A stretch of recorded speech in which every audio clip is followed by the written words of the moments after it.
Okay, so there's a group of classic antibiotics that work, that have similar mechanisms of action, and they work on gram-positive bacteria, primarily on the peptidoglycan cell wall formation. So what I want to do is just kind of briefly talk through this really quick and then get to a demonstration to show you kind of how these antibiotics are going to be working.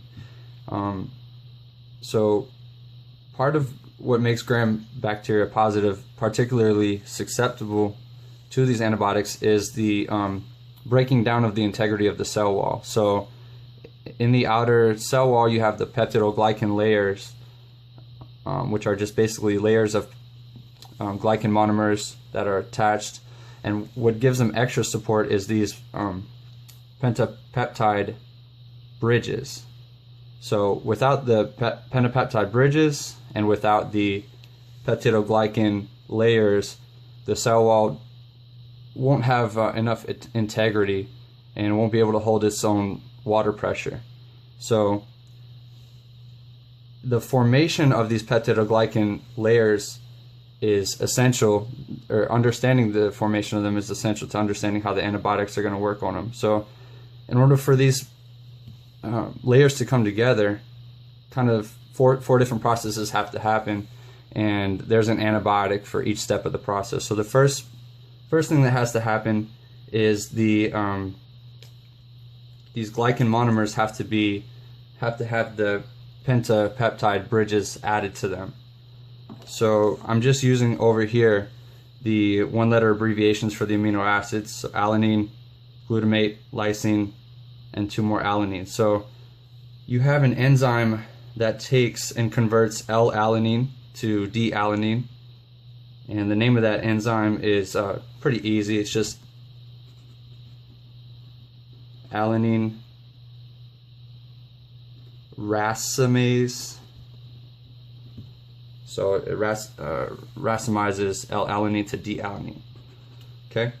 Then you have another enzyme that's responsible for linking 2 D-alanines together, and conveniently that enzyme is called D-alanine ligase, or DDL, and that just joins 2 D-alanines together and adds them to the terminal end of these pentapeptide bridges. So these bridges are only attached to the NAM, or the N-acetylmuramic acid. They're not attached to the glucosamine monomers, right? So you have not an enzyme, but you have a lipid. So it's important to realize this isn't an enzyme, even though we discuss it as if it's an enzyme, because there's inhibitory properties associated with the antibiotic. But bactoprenol is a lipid that kind of sits in the inner membrane of the bacteria, and it's responsible for transferring these glycan monomers from the cytosol. So this is the cytosol, and then out here would be the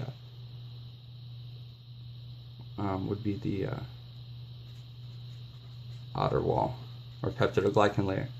So it's going to take these from the cytosol, transport them across the inner the membrane and into the periplasm.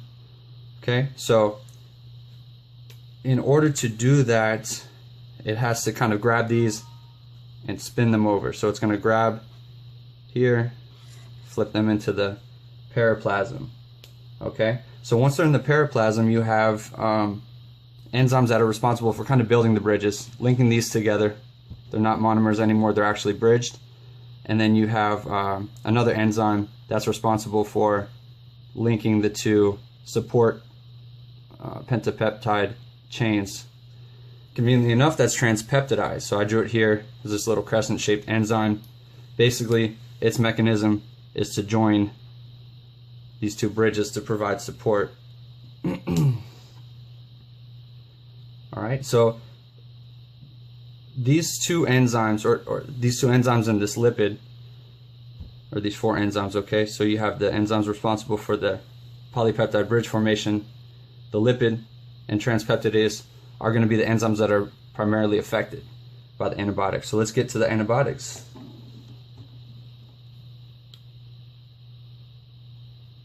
The first one is cycloserine.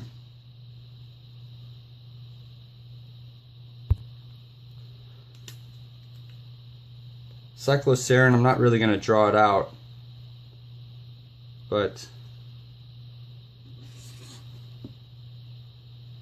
it's going to inhibit this alanine racemase and also the DDL. Okay, so if you inhibit, I'm going to write here, cycloserine. If you inhibit those enzymes, you can't form the pentapeptide bridge, and you're in trouble from the beginning. Okay, so that's cycloserine. You can't even form the polypeptide bridge even before you get it into the periplasm. The second one is going to be called Bacitracin. So what Bacitracin does, it will actually sit and bind to bactoprenol. So what happens when you bind bactoprenol? You can't transport the glycan monomers, and again, you're in trouble. So that's Bacitracin. Vancomycin. Vancomycin is going to bind to the double alanine terminal end of the pentapeptide like this, and then obviously what's that going to? That's going to inhibit transpeptidase from binding and sealing these two bridges. So if you don't have the bridge, if you don't have the pentapeptide bridges kind of molded together, then you're going to lose support, and you're going to have to deal with osmotic pressure and cell lysis. All right, and then finally, the classic, or everyone's favorite antibiotic. Here we have transpeptidase. Then you have penicillin. We're just going to inhibit transpeptidase, and again, you cannot bind the two bridges. Okay, so that's the gist of it in a nutshell. But what I want to do is go ahead and do a little demonstration. Hopefully, between this drawing and the demonstration, that'll tie things together for you. Okay, so you're gonna have to bear with me here. I use a lot of weird pieces to demonstrate this, but basically, pretend this cord here is the plasma membrane of a gram-positive bacteria. These little screws are going to be the monomers, the glycan monomers, and these pawns are going to be the amino acids of the pentapeptide bridge. Okay, so I'll use these silver ones to represent N-acetylglucosamine, and I'll use the black ones to represent N-acetylmuramic acid. So because the bridges are coming from muramic acid, I have, or that's what I've shown here. So the alanine amino acids are going to be represented by the black, because these are the important ones that we're talking about. Okay, so we have some here in the cytoplasm, we have some free glycan monomers, and I'm going to introduce here this bactoprenol. So the bactoprenol normally sits in the membrane, but basically its job is to pull the glycan monomers from the cytoplasm into the periplasm for assembly.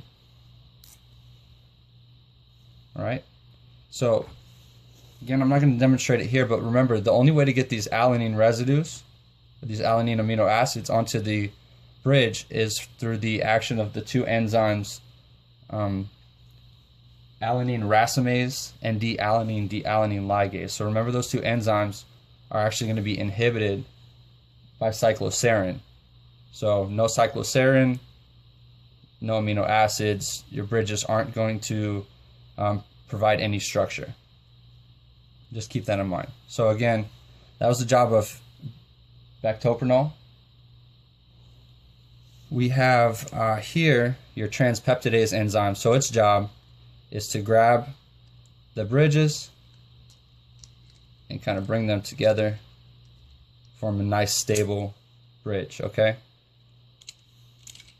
And then finally, I'm going to put the bridge back. So those are your three important enzymes. Now we're going to show you what happens when you inhibit them. So I'm going to put these monomers back in the cytosol. What I'm going to do is give you an antibiotic.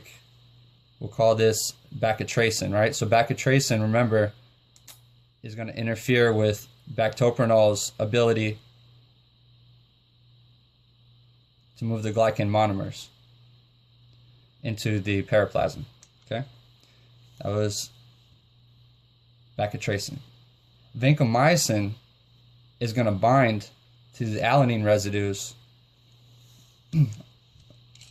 and prevent transpeptidase from ligating these two bridges. Okay.